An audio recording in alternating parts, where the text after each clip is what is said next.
選咗啦。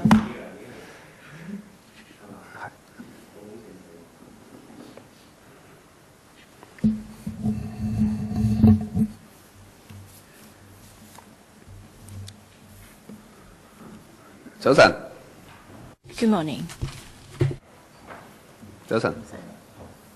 Good morning. 或者我首先請阿黃。Perhaps first of all, I would like to invite Mr. Peter Wong to say a few words. I think we are all familiar with the background, so just wondered if you've got anything to add. Thank you, Mr. Chairman. Well, we are here to assist you to scrutinize the Arbitration Amendment Ordinance 2013 commencement notice. What we want to achieve is that for the remaining provisions in the Arbitration Amendment Bill 2013, we want them to come into effect. In July, the relevant amendment ordinance was enacted, and it came into effect in July. Most of the provisions have become effective, including provisions concerning emergency arbitrator. But then, under Section 1.3 of the Amendment Ordinance, it provides that Sections 3, 9, 1, 18, and 23, 9, and 6 shall come into operation on day to be appointed by the Secretary for Justice by notice published in the Gazette. Now, the Secretary for Justice, as a result of having agreed with the Macau authority to bring the ordinance into effect on the 16th of December 2013, and therefore we have come up with this commencement notice. And with this notice, we hope that the entire piece of amendment ordinance can be brought into effect, and then between Hong Kong and Macau, we are able to have a smooth functioning of the arbitration arrangements. Thank you. Members, any questions? No? If I may also say a few words about the development of arbitration. Understand that the Department of Justice has been working very hard to publicize and promote the case of Hong Kong, and you would like to sign bilateral agreements so as to bring forward to take forward the development of arbitration. But then in our field, in particular those responsible for arbitration work, we have heard the comment that our resources are inadequate, our promotion has been inadequate. We have lagged behind Singapore. Singapore so far has already dealt with $2.9 billion worth of cases. For us, $1.8 billion only. This is because in the past 5-10 years, the Singaporean government has been working very hard to promote their arbitration work. I think arbitration is important for the development of our soft powers in Hong Kong. So let me say this once again. Please put in more efforts to promote the development of Hong Kong as an arbitration mediation center. I understand that under the Economic Development Commission set up by the CE, I think there is a working group to look at the development of professional services. So please bring with you my message. That is, in this aspect, we would like to see more resources to tie in with the trend of development. Thank you, Mr. Chairman. Would you like me to give an initial reply? Yes, please. Thank you, Mr. Chairman. For your comments on arbitration. LegCo members from the legal profession have already told us that you attach a lot of importance to the development of arbitration. I recall that there was a related discussion at the AJLS panel meeting. We've been watching the development closely. As to your concern, I will certainly bring it back with me. What I want to say here is that through the amendment to the ordinance and with the commencement of the ordinance, it shows that we attach a lot of importance to this matter. In July, when the amendment ordinance was enacted, you will recall that we provided for emergency arbitrator. This is to tie in with the coming into effect of the relevant provisions on the 1st of November in relation to emergency relief. On the other hand, I can say that we have been watching closely the development of arbitration in the Asia-Pacific region. We do notice the keen competition posed by Singapore. We hope that there will be healthy competition. We hope that both can do well. And in fact, the mainland market is a very important target. And therefore, not too long ago, we have received a correspondence from user that you have expressed your view in relation to ways for us to support the promotion of Hong Kong as an arbitration center. We have made certain initial comments.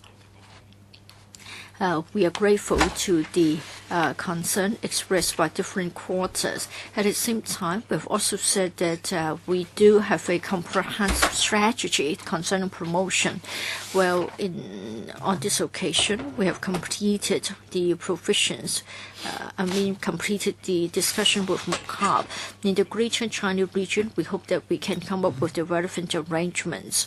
In terms of promotion, we are looking at a few different areas. First of all, mainland market. Secondly, overseas, in particular, the Southeast Asian area. In 2014, we will once again promote the legal services of Hong Kong, in particular, the arbitration. We're going to hold a forum and we'll be facing the market of mainland. We'd like to promote our arbitration work to the mainland market. For the case of Southeast Asia, we have been very active in thinking of new ways. Vietnam and also Cambodia, as well as other ASEAN countries, we would like to carry out certain promotional activities, hoping that we can tie in with the development. Well, we are sort of taking a gradual approach, and that's on the promotional front. On the other hand, for arbitration, we are moving towards the trend of specialization.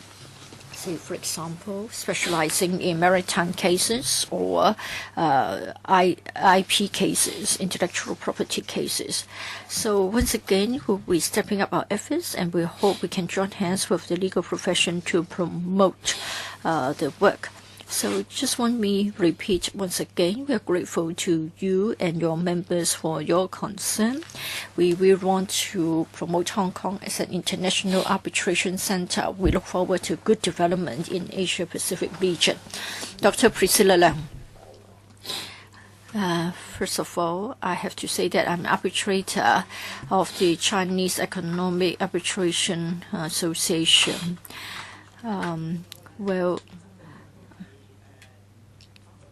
China is developing rapidly in terms of its edge of competitiveness in arbitration, other than Singapore. For joint ventures, I think there is always a term providing for arbitration as to whether Hong Kong will be chosen or third place will be chosen or whether the mainland itself is being chosen. It means that we have to look at the market of the mainland.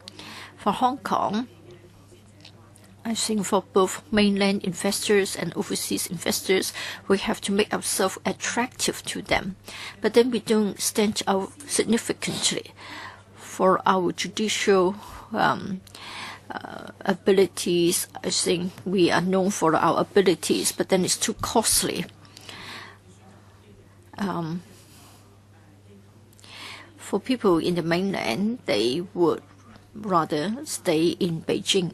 In fact, we should be more advantageous than others. The lawyers or the two parties to the joint venture would always try to name in advance the place of arbitration. Other than Singapore, I think the mainland is also our competitor because there are people who have been educated overseas and then they can command good proficiency of English. And then for the Shanghai free trade zone, and then the development in Shanghai. I think we are all at the starting line. So I hope the administration can be more proactive. I think last time I also mentioned Taiwan.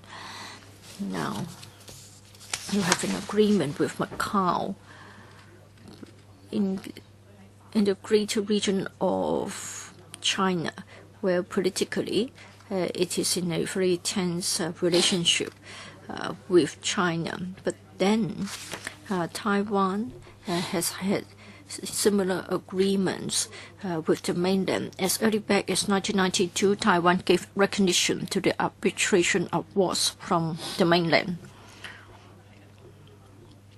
I think arbitration is a common language, even though we practice different legal systems. Taiwanese businessmen are very active on the mainland, so maybe Hong Kong can act as a middleman, as a medium. Mr. Chairman, if I may reply to the points made by Dr. Leung. First of all, the case of Taiwan, we do subscribe to your views. In the coming future, we are going to work more in this regard. For the liaison with Taiwan, we do liaise with them through the ECCH and other committees between Hong Kong and Taiwan. So it is indeed our objective, and we hope to bring it to fruition soon. As Dr. Leung has said, arbitration is an international language, and we have been turning to the New York Convention for further promotion of Hong Kong in the mainland arbitration market. Again, that would be our main target. In 2010, for the first time, we held a forum concerning arbitration and legal services in Hong Kong. That's in July. And then in September, we had another major event. On both occasions, many legal professionals on the mainland took part. Last time, the number of participants was 700. I myself chaired the Relevant Working Group, and the Law Society, the Bar Association, and 3 arbitration groups will in fact, this is Tuesday. In fact, on Friday, we're going to have our first meeting to organize the event. So around about September or October, on the mainland, we're going to hold another forum. We want to be well prepared. We hope we can come up with a good plan so that we can promote arbitration services of Hong Kong. Yes, in terms of promotion of arbitration, we know that it is important to bring out the attractiveness of Hong Kong. In particular, it will be good for the mainland businessmen to choose Hong Kong as a place of arbitration. We have the hardware, we have the laws and legal system, software, we have the manpower, we have the backup of the courts. I think all such can be emphasized. But of course, there's always room for improvement, and we should tie in with the international development. But then the mainland is certainly our area of focus. I would like to supplement. Recently, in Hong Kong, we organized an arbitration international conference for 1 week. Many arbitration experts came to Hong Kong, and some said that in Hong Kong, in the coming few years, there may be the possibility of creating an international council for commercial arbitration, ICA. It is an international conference, so it can be organized in Hong Kong. This can help Hong Kong promote our arbitration and mediation services and enhance our professionalism. So ICCA International Conference would like to have the opportunity to be held here in Hong Kong. Chairman, we will relay this point back. So through various large-scale arbitration events, we will be able to enhance Hong Kong's status, and we will take that into serious consideration. If there is no other comments from members, let's refer to LN 153. That is a very simple paper. It's a commencement notice. Any comment from our legal advisor or members? Any comments? No? Then on the 22nd, we will make a report to the HC, and we are going to follow the usual procedures. If there is no other comment, then meeting is adjourned here. Thank you.